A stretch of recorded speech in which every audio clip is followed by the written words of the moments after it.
I am going to go ahead and introduce Hendry Miller. Hendry is the collections manager here at the Georgia Archives, where he's worked since 2018.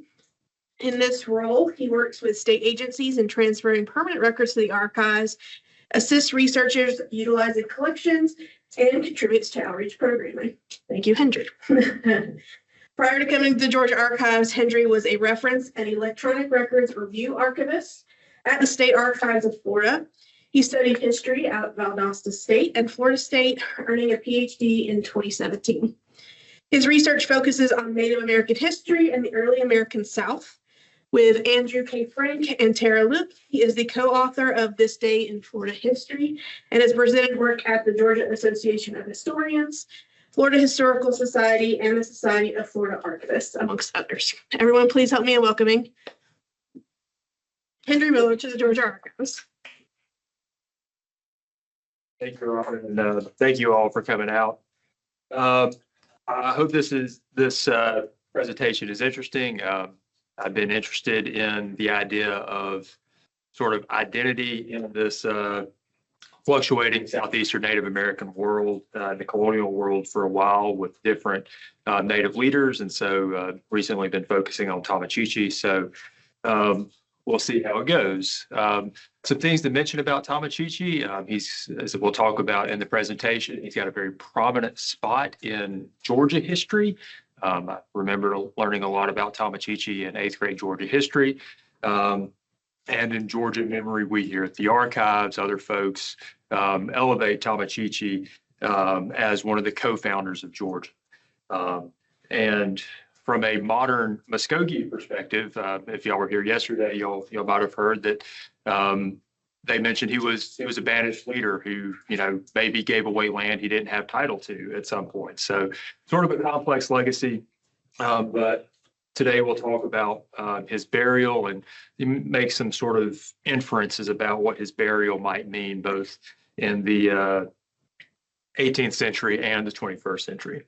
So on October 5th, 1739, Tomochichi died in his town of Yamacraw near the colonial Georgia city of Savannah. He was reportedly in his 90s at his age of passing, but there is no way of really telling. Tomochichi and his fellow Southeastern Native peoples lived through a period of upheaval in the colonial period, which saw internal political struggles and shifting alliances, massive depopulation of the southern interior as a result of warfare and trade of human beings, abuses and violence connected to the commercial deerskin trade, and an expanding presence of European colonists in the South. In the final years of his tumultuous life, Tomochichi befriended and allied with the founder of Georgia, James Edward Oglethorpe. This connection mutually benefited both native town leader and English colonist, and it seems to have been more than just a political alliance. Oglethorpe and Tomochichi expressed deep feelings of amity towards one another. So much so that as Tomochichi fell mortally ill, he requested a burial in Savannah, a town which he was instrumental in establishing. Oglethorpe obliged, giving Tomochichi a burial in Percival Square, now Wright Square, and erecting a monument on site. William Stevens, one of the early Georgia officials, marked in his journal entry for the day, I thought it worth noting, was the death of old Miko Tomochichi, said to be upwards of 90 years of age, and as the general always esteemed him as a friend of the colony, the general being Oglethorpe, and therefore showed him particular marks of esteem when living, so distinguished him at death, ordering his corpse be brought down, and it was buried in the center of one of the principal squares, the general being pleased to make himself one of the pallbearers, and Stevens was another with 4 other military officers. Continuing quoting Stevens, at the depositing of the corpse, 7 minute guns were fired, and about 40 men in arms, as many as could instantly be found, gave 3 volleys over the grave, which the general says he intends to dignify with some obelisk or the like over it, as an ornament to the town and a memorial to the Indians. How great regard the English would pay to all of their nations who maintain true friendship with us. Other accounts of the funeral echo these details. An English soldier who traveled with Oglethorpe marked the death, and that Tomochichi, quote, was greatly lamented by all of his people. He was buried in the square facing the church at Savannah. Minister John Martin Boltius adds that Savannah citizens met Tomochichi's coffin at the river landing and joined the funeral procession, following behind the pallbearers, Tomochichi's native kin, particularly his wife Sonalki and nephew 𝘮𝘮𝘪𝘴, and other Yamacraws, and Mary Musgrove, another cultural liaison in early Georgia. This remarkable funeral is a powerful tribute to a native leader who meant an incredible amount to early Georgia and has a significant place in Georgia memory, though a complicated legacy among modern Muskogee people. Oglethorpe did construct a monument in Percival Square. It consisted of a mound of stones. The obelisk, never got constructed. But through several decades of fading memory, shifting city plans, and other markers being erected, it means that the original monument was lost, and eventually a monument to William Washington Gordon was placed at the center of Wright Square. A granite marker to Tomochichi now stands at the southeastern corner of the square. There are several questions that we need to ask about this cross-cultural funeral. How was this different than other Native funerals? Was this an English funeral or was it a Native burial? What did it signify in English minds and in Native minds? What were the short-term legacies for the participants and the long-term meanings for us in the 21st century? To answer these questions, which I will try to do, I propose that we need to ask a few more questions, starting with who were the Yamacraws, who was Tomochichi, and why did they end up meeting Oglethorpe in the 1730s? This is a map from 1757 by William de Brome. I'll show the further map later on, but this shows Tomochichi's tomb marked out in the plan of the city of Savannah. It's one of the last documentary evidence of the grave site. And we'll talk about that as we get there. There we go. So this is a map of the Southeast done in 1747 by Emanuel Bowen.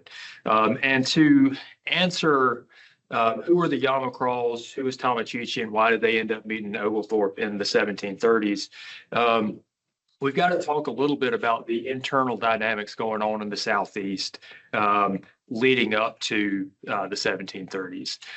So as Dr. Myers mentioned, before contact, ancient America was typified by what we call chiefdoms, paramount chiefdoms with hereditary leaders that could muster power, and they lived in ceremonial complexes. And these chiefdoms went through a great deal of internal cycling. So they would rise to prominence, fall from prominence, all for reasons unconnected to eventual contact with outsiders. But at that moment of contact, diseases that came through that natives had no immunities built up to contributed to that collapse. And then as we see the establishment of like Spanish towns in Florida and eventually the English on the Atlantic coast, we see continued waves of diseases coming through native towns, native lands. And we also see that increased warfare and enslavement of native peoples, as Dr. Myers talked about. So as we see the chiefdoms collapse, groups focused on the building blocks of their culture to try and stay together. And the two big ones were town and kinship.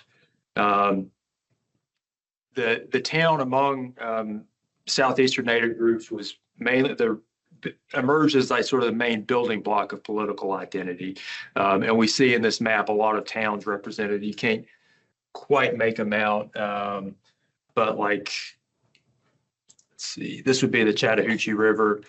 Map's not particularly accurate, but towns like Casita and Coweta are here on the upper creeks, Abika, those towns. And then kinship connections. So matrilineal identity handed down forms these large family groups called clans. And so these clans and towns identity were kind of the building blocks that helped natives, rebuild society in the wake of the collapse that's happening in the wake of contact.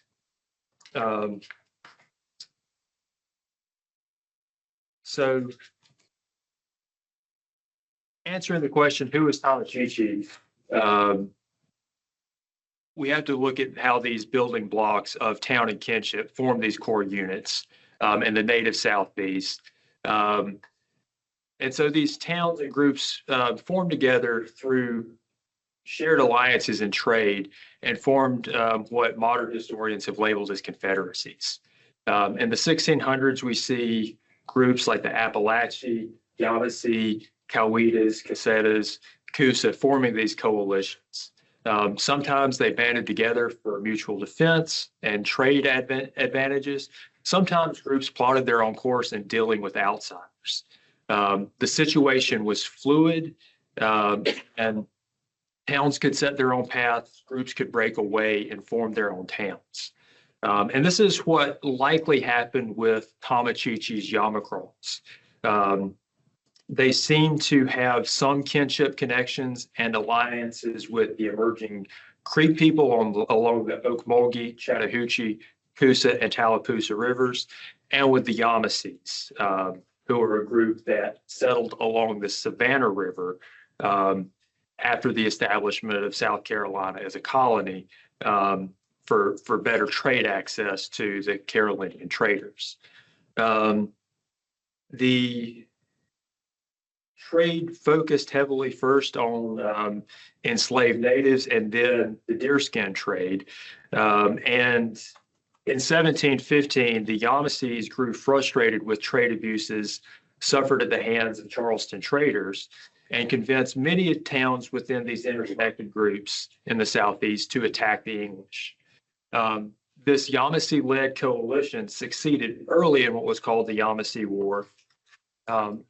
But internal divisions led to fracturing, and the war ended with the dispersal of the Yamasee towns, many who moved southwards towards Spanish-held Florida.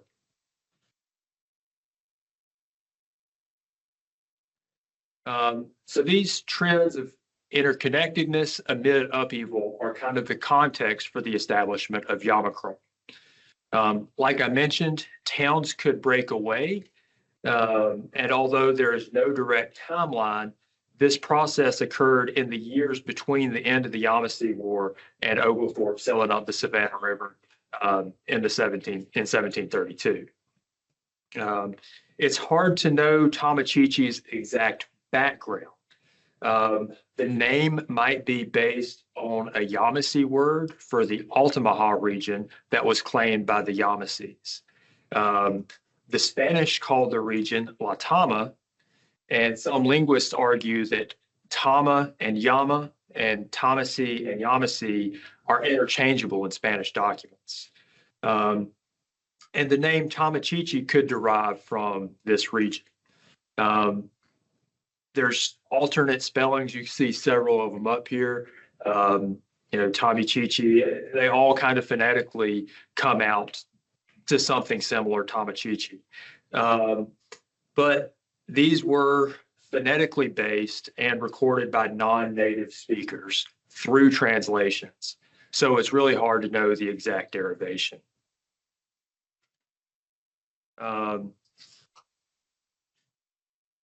So other clues to the origin of the Yamacraws.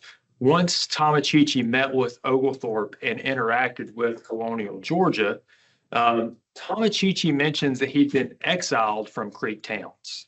Other Creek leaders even allude to this in their discussions with Oglethorpe. They say he was banished. But they also mention that Tomochichi may be welcomed back into the fold. 𝘍𝘭𝘰𝘳𝘪𝘴 of Oconee said that even though he was exiled, Tomochichi was a good man and chosen as the leader for the, quote, banished men for his wisdom and courage.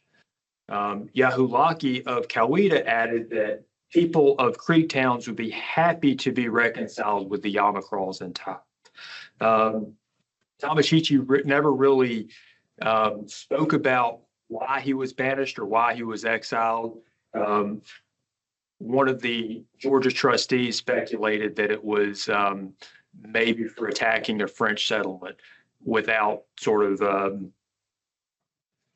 consent of other Creek people. And so that could have led to this sort of break. So with this exile, the possible origin of his name, the upheaval after the Yamasee War, and the ability for towns to split off and take their own paths. This all contribute to an understanding of Tomochichi and the Yamacraws as people with political and kinship networks that sort of span both Yamasee and emerging Creek people. It's this wide variety of peoples in the Southeast. But he struck out on his own course, whether it was sort of his choice or not. Historian Julie Ann Sweet, who has written a lot about Tomochichi and a lot more in depth than I have and will be able to go into today, she argues that his separation, quote, was voluntary yet stressful, but it could have been reconciled over time. So a stressful situation in the culture, but reconciled. So in this difficult time, why did Tomochichi decide to settle on the Savannah River?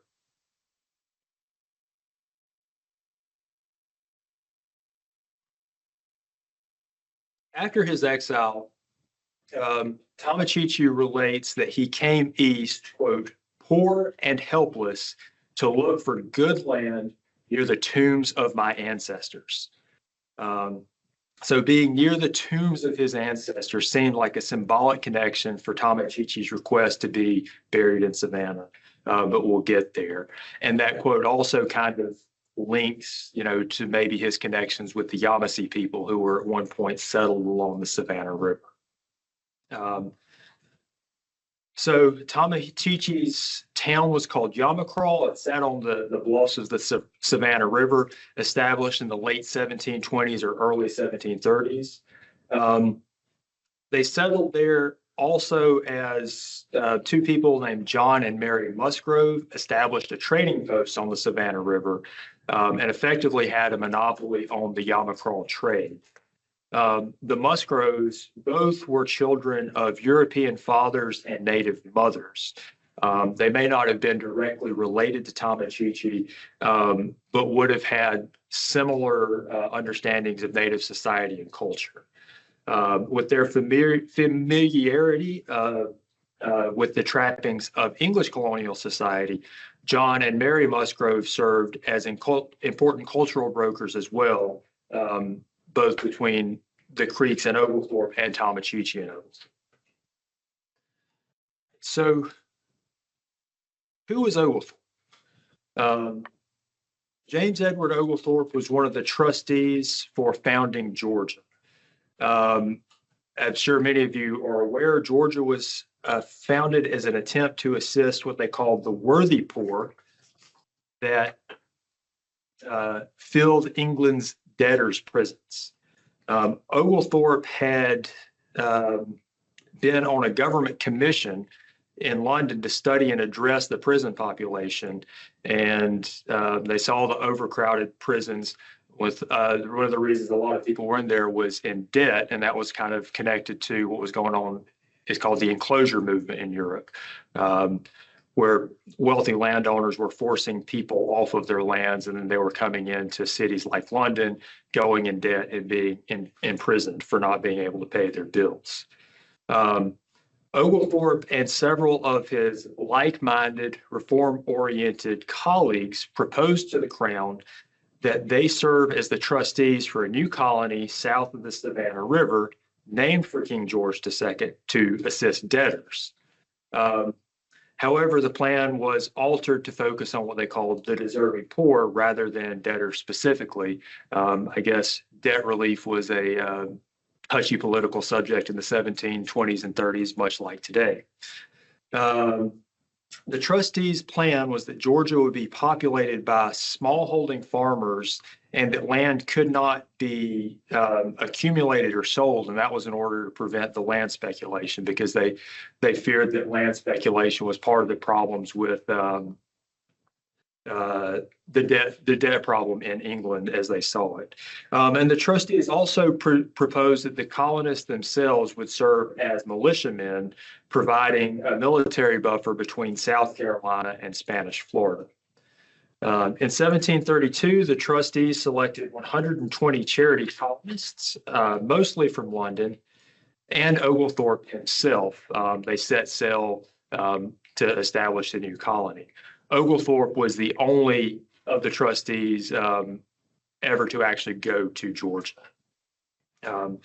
So Oglethorpe comes up the river and meets Tomochichi at the Yamacraw Bluffs. There's a lot of records that describe their meeting, and he negotiates with Tomochichi for permission to settle on the land. And Oglethorpe and the settlers, once they gain that permission, start laying out the town of Savannah.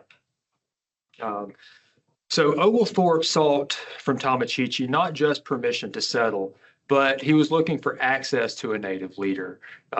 We've talked about it in kind of all the presentations today, but a lot of times at contact and in treaty negotiations, colonists were hoping to find the one native who could answer all the questions for them.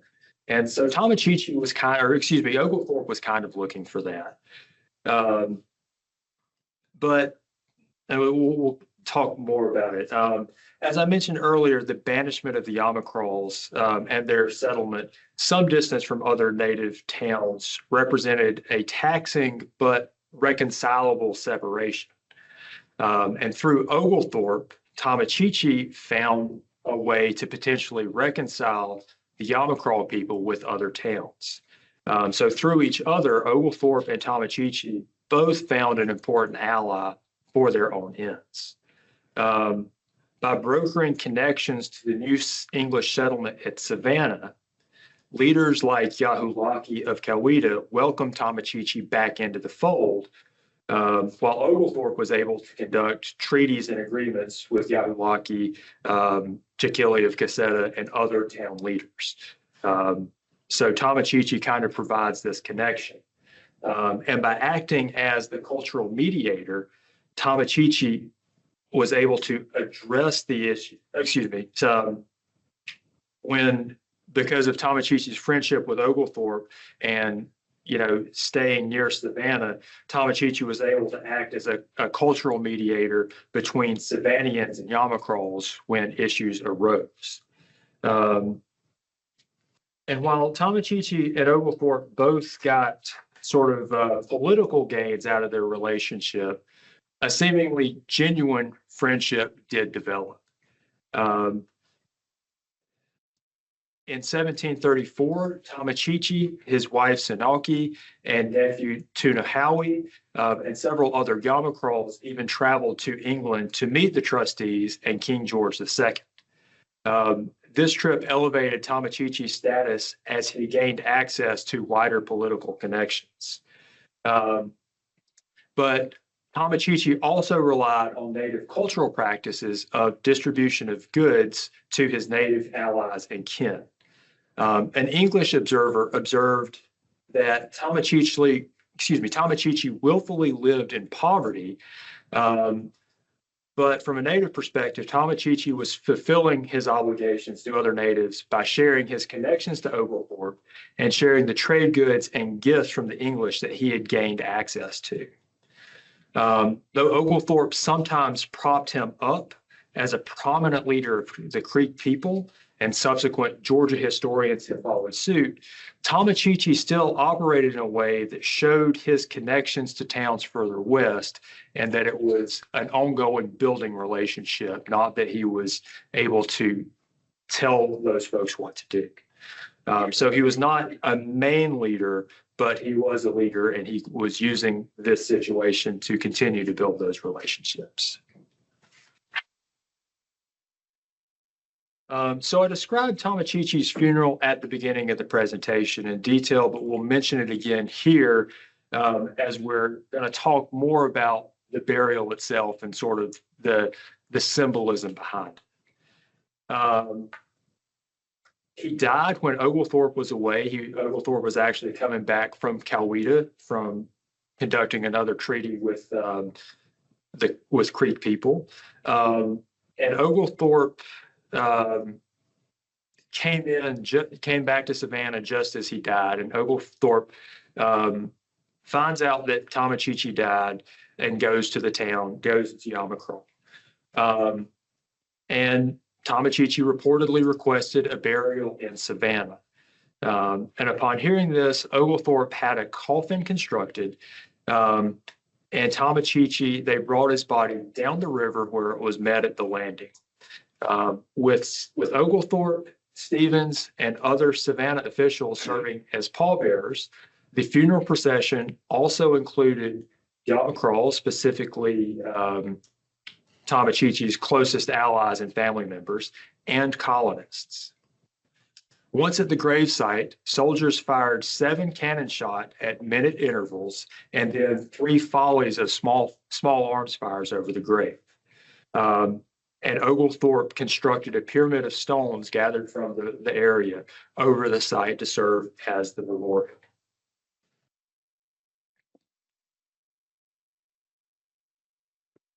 And like I said at the beginning, this is the larger plan for Savannah, drawn by William de Brom in 1757. So some historians remark that this funeral breaks Native tradition and that it was an overstep by Oglethorpe to insert himself into Native mortuary practices. But I have a kind of a different interpretation of that. If Oglethorpe goes into Yamacraw and is, Tomochichi's family and town people allowed the funeral to happen and participated, it seems to me like there's more connections there than just an overstep by, a colonial leader, saying this is what we're going to do. But how does Tomochichi's burial compare to other practices for Native funerals? From archaeological and observational evidence, Southeastern Native funeral rites varied widely over time, but that's also kind of like saying European funerals varied widely over time or water is wet. But Charles Hudson mentioned in his work, The Southeastern Indians, noted a few very general things that Southeastern Native funerals had in common. A belief that a person's spirit continued after death, a belief that the living had to honor the spirit and take the wishes of the deceased into account, and that some folks were, quote, accorded far more ceremony in death than others. And one such person who was accorded ample ceremony was the Natchez leader, Tattooed Serpent. And this is the depiction of Tattooed Serpent's funeral procession. He was a Natchez war leader and brother to the paramount Natchez chief. The Natchez were one of the last chiefdoms, as Dr. Myers mentioned, that were observable. When Tattooed Serpent died in 1725, his funeral was observed by French explorers. On his death, several Natchez volunteered to sacrifice themselves and go into the afterlife with him. His body lay in state for 3 days before being carried on a litter to a mortuary temple, followed by men carrying all of his belongings. The procession advanced toward the temple, where he was buried with his possessions and the volunteer sacrifices.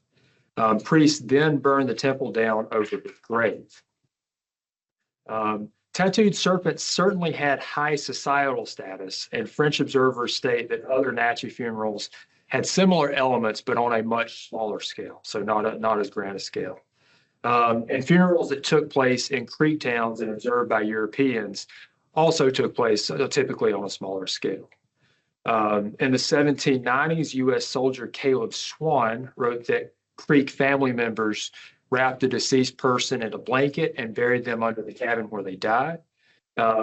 Ken decorated prominent military men with paint and buried ornaments, pipes, weapons, and other possessions with them. Survivors then constructed a new abode. Another observer, Benjamin Hawkins, in the 1790s, recorded burial in the ground under homes, and then that the homes were burned down over the graves. British trader James Adair also noted many of these similar characteristics, noting that Southeastern Indians buried possessions with the deceased. Some native Southeasterners left mounds of stone at the site of death or burial, and that some natives began discharging firearms in honor of the deceased. About a decade after Tomochichi's death and burial, Choctaw leader 𝘮𝘠𝘪𝘴 was traveling to Washington, D.C. for treaty negotiations and witnessed the military funeral en route and was moved by the significance of the military volley over the deceased graves. Once in Washington, 𝘮𝘠𝘪𝘴 fell mortally ill, and sort of knowing his end was coming, he made plans for his final arrangements.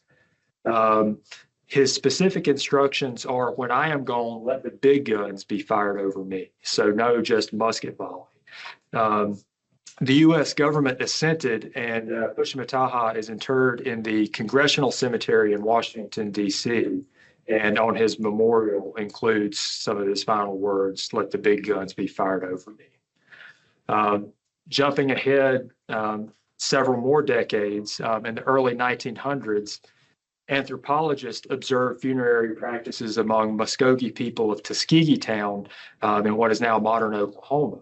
And after a person was lowered into the grave, a family member fired 4 shots from a gun in the cardinal directions. So we've got a lot of different elements of different funerals over, a span of 200 years. So in the case of Tomochichi's funeral, what does it all add up to? And how different was his burial than that of other Native people? As Hudson said, survivors took the wishes of the individual into account, and if Tomochichi desired a burial in Savannah, his kin and Oglethorpe obliged.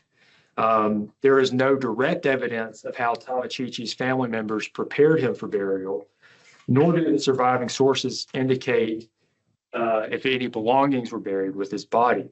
However, Sinalki, Tunahawi, and other kin participated in the procession.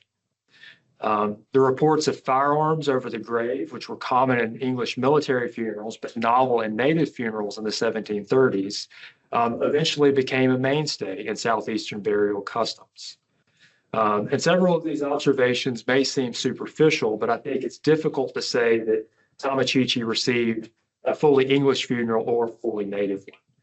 His burial marked cooperation between his town, his friend Oglethorpe, and broader colonial space.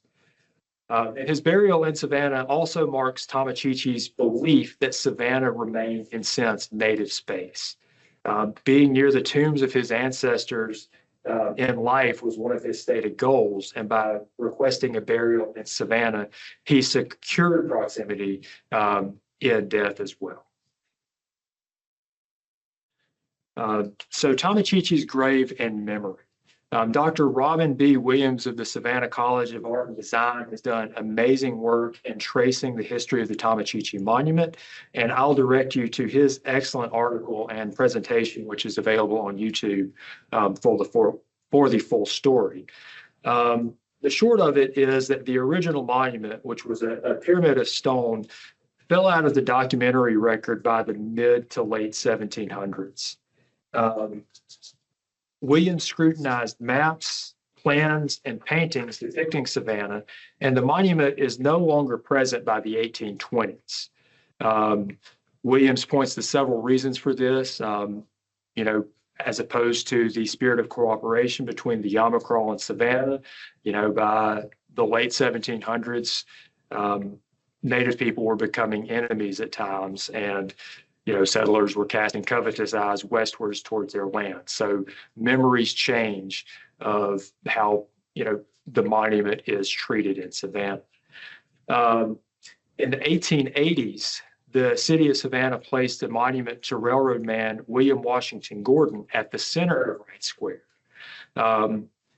Coincidentally, this was just in time for Georgia's 150th birthday and a renewed interest in early colonial Georgia and Tomochichi's role in it. And William Washington Gordon's daughter-in-law, Nellie, actually led the effort for the current monument, this granite stone, to be placed on the southeast corner of Wright Square in 1899. And like I say, Professor Williams has a lot more that delves into the memory and the meaning of these monuments, and I'll show you where you can get to his presentation in just a second. So summing it up, what does it all mean? And what does Tomochichi's burial in Savannah say about him?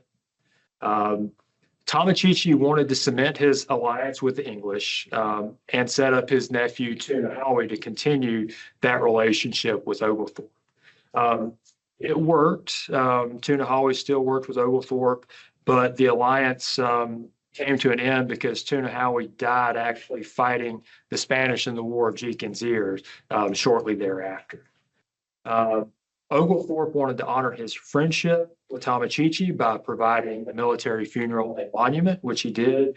And Tomochichi wanted to cement Savannah as native space and connecting those to those tombs of his ancestors by being there. And so I think it's a mix of all of the above that really represents what the burial means. So finally, if you take anything away from this, it would really be to go and look at the works of these other historians who have really done a lot deeper dives than I have. Specifically, Julianne Sweet. We have the book Negotiating for Georgia in our search room. Stephen Hahn, The Invention of the Creek Nation. We don't have that book here on site, but we can get access to it through Galileo. Sweet's article, Will the Real Tomochichi Please Come Forward, dives into a lot of this. And then Professor Robin Williams from Savannah College Art and Design, The Challenge of Preserving Public Memory is available online. And the lecture for the Hungry for History series through Savannah City Hall, if you just do some Google searching, you should be able to get to that through YouTube. And he really talks a lot about the history of the monument and the meaning of the monument in the 20th and 21st century. So with that, I'll hand it over to any questions that you may have.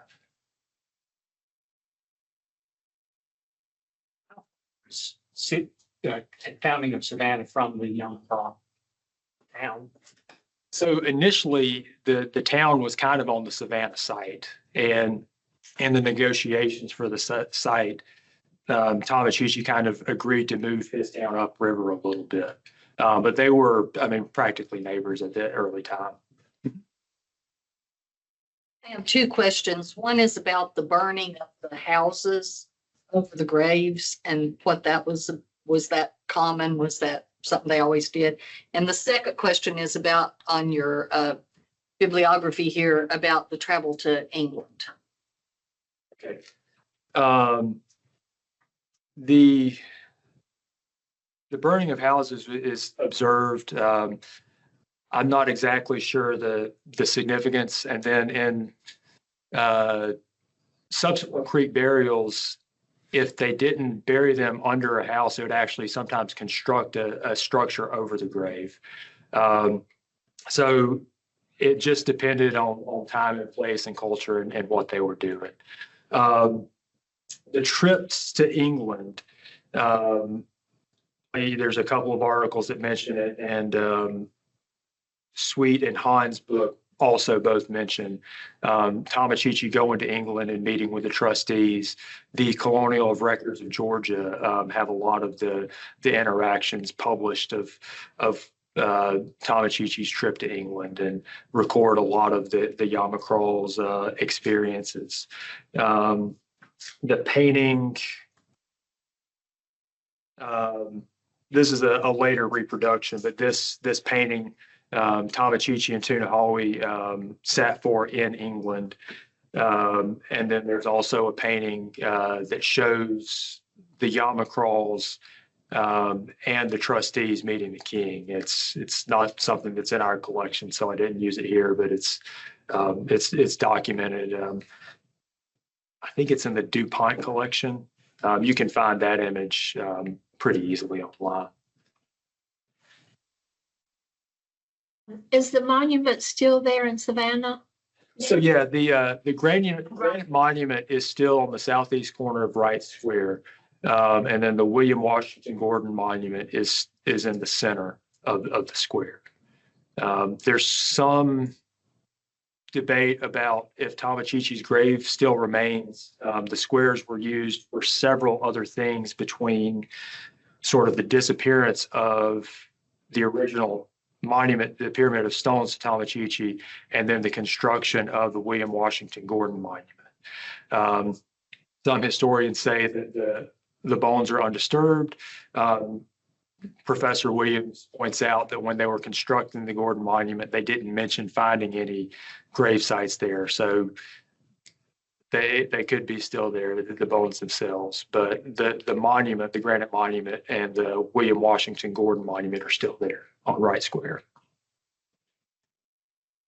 He mentioned that he wanted to be buried near the home of his ancestors. Was there a particular village or site that he was referring to in the Savannah area? So that's kind of the speculation that he must have had connection to the Yamasees as well as the Creek people, because there was a Yamasee village kind of on the site that they moved back to, but it's not for certain.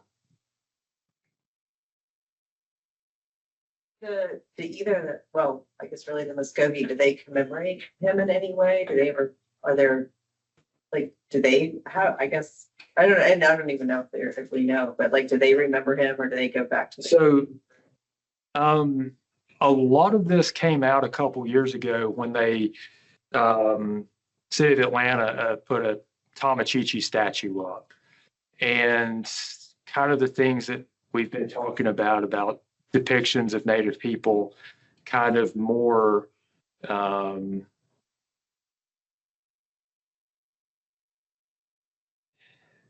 in like traditional or primitive dress. The statue caused a lot of controversy among modern Muskogee people, who pointed out that he was not a Creek chief at the time that he gave away the land in Savannah. And so they've kind of pointed out that how Georgia memorializes Tomochichi is a little bit different than how they remember him. And so the ethno-historical perspectives of someone who was kind of exiled or banished or, moved out of the Creek towns along the Coosa and Chattahoochee River systems to his own town, and then sort of reconnecting a few years later is kind of a process that we're working on understanding. But modern Creek people do point out that he was not a Creek chief at the time that he met with Oglethorpe.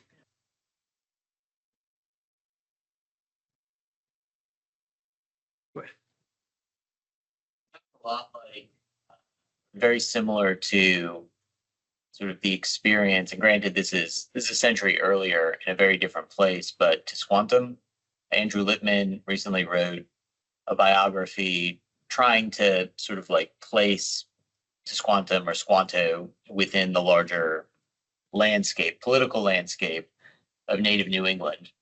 And like Tomochichi, 𝘮𝑠quantum is somebody who travels around the Atlantic, is sort of recognized by these newcomers as somebody that has a tremendous amount of authority, winds up being buried with the newcomers, and is always sort of portrayed as this, I wouldn't say traitor, but this person that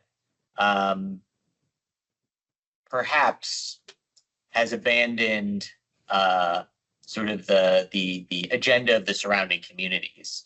And one of the things that I've always had questions about is like, where are other people that are associated with him also being buried?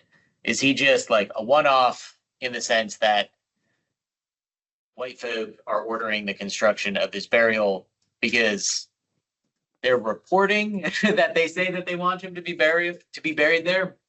If I remember correctly, there aren't too many sources regarding sort of his last days. And when it's reported in London, it's pretty much along the lines of, oh, well, he died and he said he wanted to be buried with us, right? What are your thoughts on that? Do you think this is just sort of like a political act by early colonial Georgia leaders in order to sort of co-opt the status that they helped create with him as a figure? Like, is his nephew, is his wife, do they also wind up sort of continuing to live within Savannah, or do they go somewhere else? Yeah. So it's a really good question. Professor Sweet really goes into it in her article about Tomochichi, about how a lot of this is English projection of like, look how good we are. Stephen's quote is like, look how good the English are to their native allies and friends. So there is some of that, English propagandizing themselves and their colonial situation. And I think that we also see the kind of the fracturing by 1739 of the amity of the Yamacraws and Savannah, because before Tomochichi's death, we've got the proceedings of the trustees, and there's an entry that says a lot without saying a lot from March of 1739. That's just like, we have a report that Tomochichi and his band are not as amicable as were before. So there's starting to be increasing tensions as Savannah expands. And then October, Tomochichi passes away. 𝘮𝘪𝘴 did continue to work with Oglethorpe, but eventually the Yamacraws do move away from Savannah. But I think that, it's possible, but hard for me to believe that, if Tomochichi's family members didn't consent to Oglethorpe taking the body and burying it in Savannah, that they could have had a burial that, how they wanted to. I think that there's enough evidence that says that there was, some cross-cultural connections. It might not have been like, complete sharing or understanding what was going on by either culture, but I think that there's enough evidence to say that there's connections. Thank you. Yes, ma'am.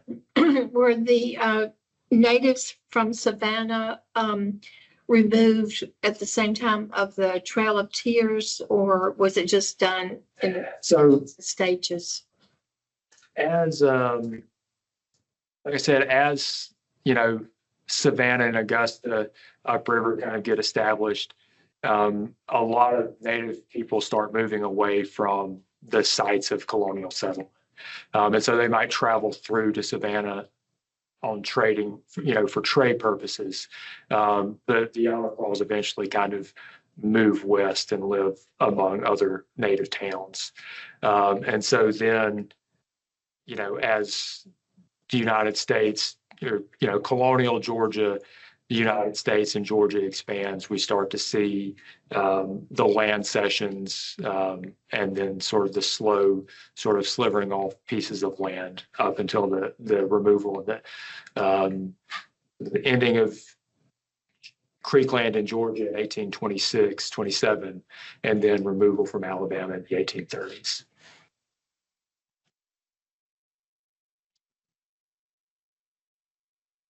Well, if there's not any other questions, I thank you all for being here and listening to me drone on. I hope it was slightly informative.